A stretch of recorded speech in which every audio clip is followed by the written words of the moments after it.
kurang tidur, lemas, dan tak bersemangat mengawali hari Anda?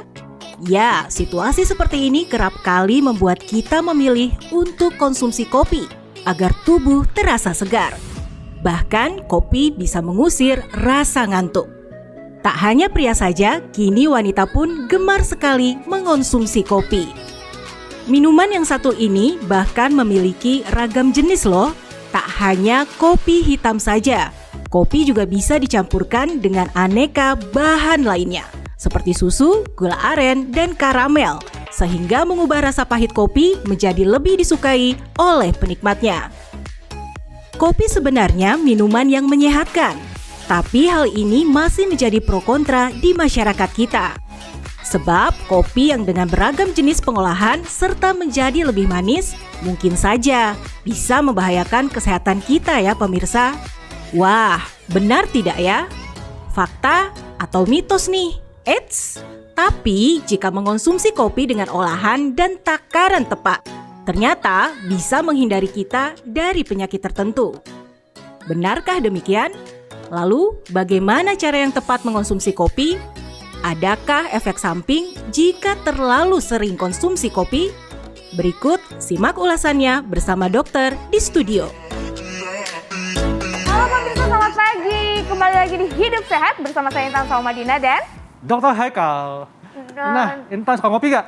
suka banget Dokter Haikal. Aku tuh nggak bisa berhenti ngopi, setiap hari harus minum kopi. Tapi ada bahayanya nggak ya dokter ya? Nah, memang ngopi ini sudah menjadi bagian dari lifestyle ya.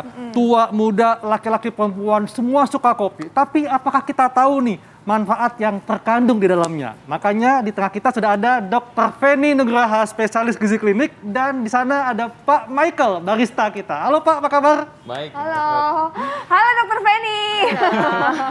Cantik banget hari ini dokter. Bunga-bunga ya. Bunga. Nah, sebelum kita membahas tentang kisi-kisi kopi ya. Nah, ini ada fakta mitos pertama, Dok.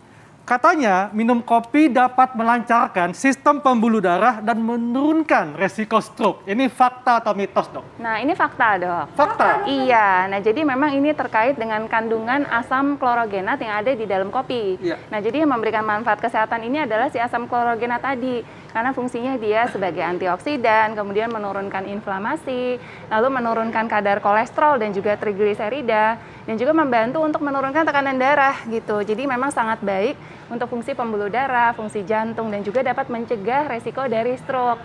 Asal syaratnya kopinya jangan ditambahkan terlalu banyak gula, susu full cream, dan juga creamer gitu. Jadi ada syaratnya juga ya Ada dokter syaratnya. ya?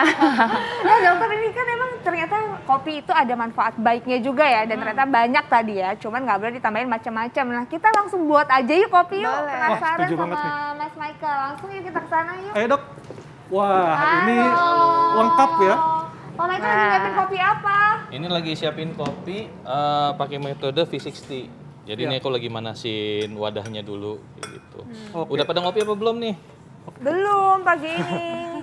Nah Pak, ini ada kopi apa aja sih? Kok ada macam-macam kopinya beda-beda Nah, ya? yang di depan kita ada 2 jenis kopi yang paling sering orang sebut lah, Arabica, Robusta. Kadang-kadang orang bingung apa sih. Nah, kita ada kopi Arabica dan ada Robusta. Jadi udah ada yang mentah, ada yang juga yang sudah disangrai. Bedanya apa nih, Pak, antara Arabica dan Robusta? Bedanya kalau secara fisik, Arabica lebih oval atau lebih lonjong, Robusta itu lebih bundar. Dan juga secara konten, ya, Robusta kafeinnya mengandung lebih banyak. Boleh bilang kita 2 kali lipat dari Arabica, atau Arabica kita bisa bilang setengah dari Robusta. Jadi Robusta lebih strong, Pak, lebih ya? strong. Makanya kenapa rasa pekat pahitnya tuh lebih ada di Robusta. Dan kenapa Arabica orang bilang oh asam, karena rasa kafeinnya ini 2 kali lipat sehingga rasa pekatnya lebih berasa. Nah, Dok Feni, ini ngomongin kuatnya kopi Robusta, Dok ya. Ini ada fakta mitos yang mengatakan bahwa seringnya konsumsi kopi dapat membuat sebagian orang mengalami gangguan irama jantung. Ini fakta atau mitos, Dok? Nah, ini sebenarnya mitos, Dok. Jadi memang iya, jadi beberapa penelitian memang memperlihatkan bahwa mengkonsumsi kopi ini tidak menyebabkan gangguan irama jantung atau mungkin kita kenal dengan aritmia ya, Dok. Gitu. Jadi memang bagi beberapa yang sensitif terhadap kafein atau memetabolisme kafein dengan lambat, memang setelah mengkonsumsi kopi itu ada tuh yang mengeluh heart rate-nya meningkat, Berdebar, berdebar gitu. Nah, memang individu yang seperti itu memang harus membatasi tuh. Jadi harus membatasi mungkin perharinya hanya 1 cangkir atau 2 cangkir maksimal per hari, di mana kandungan kafeinnya mungkin maksimal per hari kurang dari 200 mg kafein. Tapi bagi yang tidak sensitif itu silahkan. Jadi memang tidak menyebabkan si aritmia tadi. Oke. Oke, aduh aku penasaran, pingin lihat kayak gimana cara bikin kopinya. Ini masih lama ya Pak Michael ya? Ini kita bisa langsung seduh. Tadi kebetulan aku udah giling dulu biar kita bisa ini. Oke, berarti sambil diseduh nih, sambil nunggu jadi, kita bakalan lihat jadinya kayak apa dan kita ngobrol lagi sama Dokter Feni manfaat kopi dan apa nih pantangan-pantangan minum kopi supaya dapat manfaat kesehatannya. Sesaat lagi tetap di Hidup Sehat. Wah, bangga banget ya. Kopi Indonesia, kopi Sumatera, Sulawesi termasuk kopi terbaik di dunia. Tapi Intan, bagi saya, kopi terbaik adalah kopi buatan istri sendiri. Oh, so sweet. Kalau aku tahu nggak kopi yang paling baik? Apa tuh? Kopi nangkau dengan bismillah. Astaga. Betul banget itu. Waduh, ini luar biasa. Seru nih kalau kita ngomong kopi ya. Dok, ini juga ada yang mengatakan dok ya, kan kopi ini memang bagian dari lifestyle. Semua orang suka kopi. Dan ini ada yang mengatakan dok ya, kalau misalnya minum kopi itu dapat menyebabkan gangguan pada lambung. Ini fakta atau mitos? Nah, ini fakta, Dok. Fakta, dokter. Kenapa, Dok? Iya, jadi memang si kandungan kafein yang ada pada kopi ini memang bisa mencetuskan peningkatan dari produksi asam lambung. Nah, inilah yang menyebabkan gangguan dari lambung atau sakit mah. Nah, tetapi balik lagi, sensitivitas tiap orang berbeda-beda gitu. Jadi memang harus disesuaikan dengan kemampuan masing-masing. Jadi kalau Anda sensitif terhadap kafein dan juga Anda memiliki sakit mah yang akut, Anda disarankan untuk menghindari kopi atau membatasi konsumsinya. Nah, atau tadi yang dijelaskan ya, bisa pilih kopi dengan kandungan kafein mungkin yang lebih rendah tadi yang Arabica gitu. Mungkin Arabica kan kandungannya lebih rendah, di mana Robusta ini kandungan kafeinnya 2 kali lipat daripada si Arabica gitu. Oke, nah Pak Michael tadi kita mau bikin kopi apa? Nah, ini kita mau bikin kopi dengan metode V60 atau pour over. Ini yang paling banyak dibikin di kafe-kafe. Jadi ini kita basically menuang air pada bubuk kopi dengan Belum jadi ya? ini belum jadi, ini saya taruh dulu. Terus kita ratakan dulu. Itu apa tadi, Robusta ya? Yang ini kita Arabica. Arabica. Arabica itu yang lebih sedikit kafeinnya. Kafeinnya lebih sedikit sehingga rasa pekat pahit kopinya nggak terlalu tinggi sehingga kita bisa merasakan karakter kopinya. Kalau misalnya kita ada pilihan kopi dok, ini kan yang lebih tinggi kafein, ini yang lebih rendah kafein, lebih bagus yang mana dok? Nah, sebenarnya keduanya sama-sama bagus ya, kan tergantung selera gitu. Tadi kan memang untuk kafeinnya yang Arabica lebih rendah. Kita bisa merasakan sih cita rasa dari kopi itu ya, yang rasanya sedikit asam gitu. Jadi balik lagi ke selera, tapi ada beberapa yang konsumsi Robusta ternyata nggak kuat gitu yang tadi, terutama berhubungan dengan si gangguan lambung tadi. Ini berarti yang nggak kuat maksudnya lambung dan kondisi jantung gitu dok ya? Iya, jadi kadang ada beberapa ya karena si Robusta ini kandungan kafeinnya lebih tinggi, setelah mengkonsumsinya ada yang jadi timbul sakit mah, lambungnya tidak enak, kemudian debar-debar gitu dok. Nah dokter, kan aku lagi diet ya dokter ya. Dokternya dokter Feni ya, tahu lah ya dokter Feni. Nah tapi kadang-kadang nih dok, untuk nahan lapar, aku suka minum kopi. Nah ini benar gak sih dok kalau kopi ini bisa untuk membuat kita tidak mudah lapar? Ini fakta atau mitos dok? Nah ini fakta, Intan. Fakta, benar iya, ya? benar. Jadi di dalam kopi yang si kandungan kafein tadi ternyata dapat memperlambat si pengosongan lambung gitu. Jadi akan membuat kita kenyang lebih lama.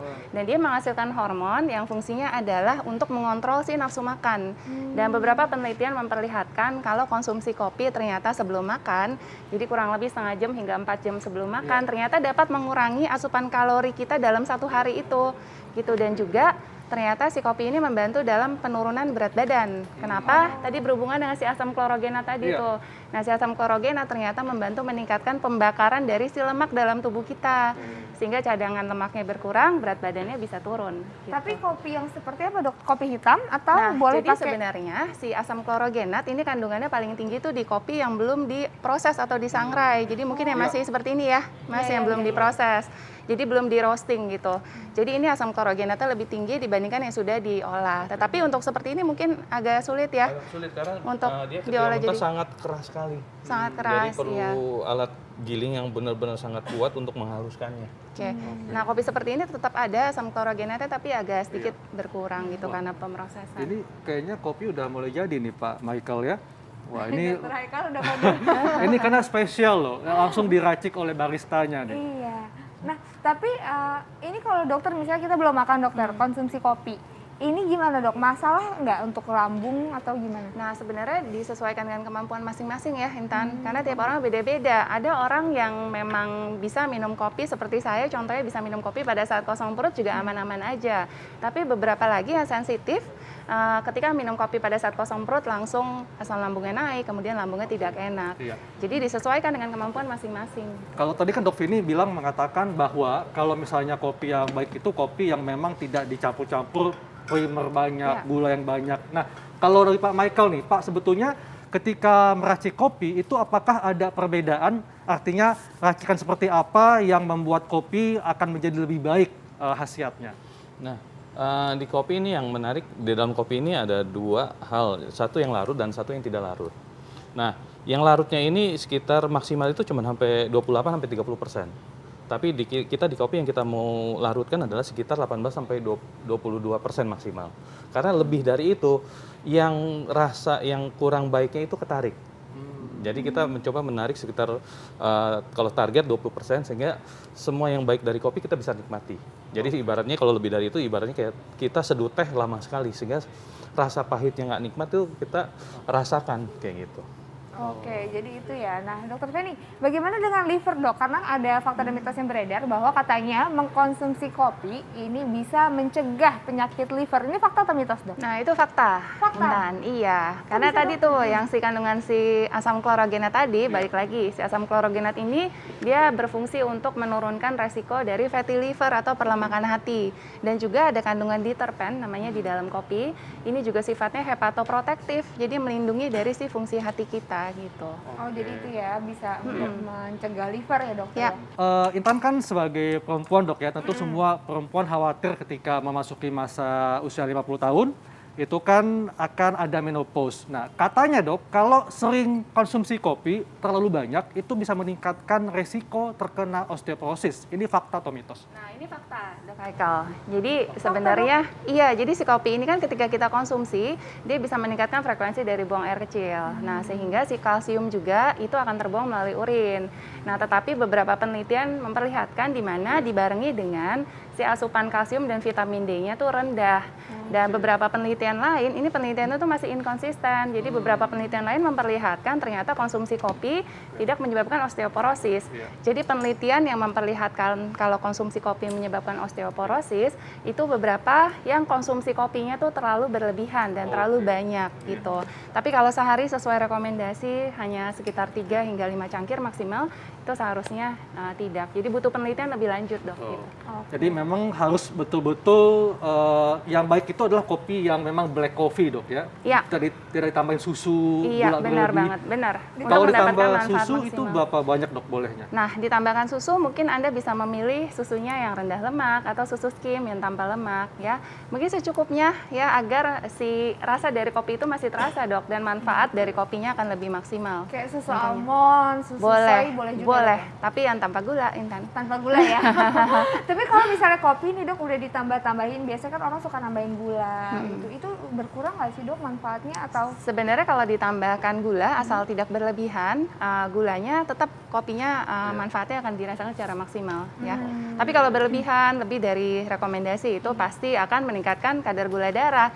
Malah lama-lama ya bisa diabetes. Penyakit-penyakit gitu. lainnya timbul ya dokter? Iya. Ya. Pak Michael, dari salah satu ini mana Pak yang sudah bisa dikonsumsi ini? Ini bisa nih. Oh. Mungkin tinggal kita, kalau ada gelas bisa kita sharing. Intan udah Ini nggak lagi- sabar nih mau Aku nyoba nih. mau dong dituangin, tapi ini mungkin bisa nih pemirsa dilihat ya, ini keren loh, dia jadi airnya nguap terus naik ke atas, nah itu Mendung kayak air di zoom. lagi nih. Itu yang akhirnya menyeduh kopinya ya dari uap air. Jadi airnya malah naik gitu airnya ya. naik karena ada karena dimasak lama-lama kan ada uap. Nah, uapnya ini akan menekan si airnya untuk naik ke atas. Kayak gitu. Jadi kita akan nyalakan api, kita akan Ya. diamkan. Mas Michael, kita coba yang udah jadi yuk. Boleh, kita boleh. dituangin Mungkin bisa. dulu. Mm-mm. Udah gak sabar nih. Kayaknya waktunya sudah mau habis, jadi Iya. aku gak mau sia-sia harus minum kopi. Mas Michael dari tadi nuanginnya kenapa harus muter-muter mas? Ada Oh ya itu dia teknik tuh, kenapa khusus tuh? ya? Betul-betul. Supaya untuk rata aja. Oh. Supaya rata ya triknya Iya, ya. Oke, wah ini Nikmat banget nih kelihatannya ya. Udah terasa aromanya tuh kuat banget. Asik dokter Haikal dikasihnya ke aku. Aduh, tapi Bisa masih dicium panas, gimana nih cobainnya? Bisa dihirup dulu. Sampai tercium loh dari sini Wangi banget aromanya. loh, aromanya wangi banget. Ini gimana sih cara supaya kopi tetap terjaga tuh biasanya cara pengolahannya gimana? Nah, kalau biasanya kalau kita di coffee shop, kita simpan dalam bentuk biji. Kalau customer pesan, baru kita giling, sehingga aromanya freshness terjaga. Karena pas lagi di roasting, tadi mungkin sudah pegang bijinya keras, pas di sangrai dia mengembang, sehingga ada pori-pori CO2-nya ketrap di sana. Betul. Jadi kita mau pas diseduh bersama ini CO2-nya dia mengeluarkan aroma, sehingga kita bisa cium. Aduh, kita ngopi dulu dokter Haikal yuk. Pastinya Intan. Dan saat lagi kita akan membahas topik ini yang berkaitan juga nih. Kalau minum kopi kan bikin badan anget ya. Tapi ini badan menggigil tanpa disertai demam. Apakah ini resiko penyakit tertentu? Kita akan bahas sesaat lagi, tetap di Hidup Sehat.